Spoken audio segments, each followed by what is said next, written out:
முதல்ல சுலைமான் நபி அந்த எறும்பை ஒரு சோதனை செய்ய முடிவெடுத்தார்.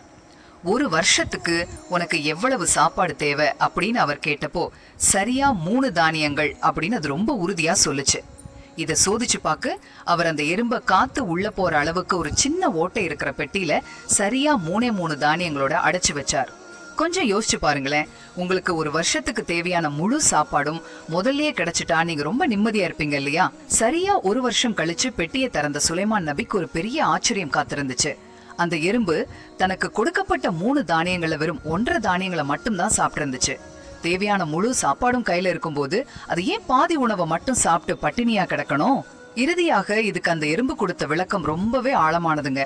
நான் சுதந்திரமா வெளியில இருந்தப்போ என்னோட உணவு இறைவனோட பொறுப்புல இருக்குன்னு தெரிஞ்சு ரொம்ப நம்பிக்கையோட இருந்தேன். ஆனா ஒரு மனுஷனோட பொறுப்புல வந்தப்போ ஒருவேளை அவர் என்ன மறந்துட்டா என்ன ஆகுறதுங்கிற பயத்துலதான் சாப்பாட்டை சிக்கனப்படுத்தின அப்படின்னு அந்த எறும்பு சொல்லு.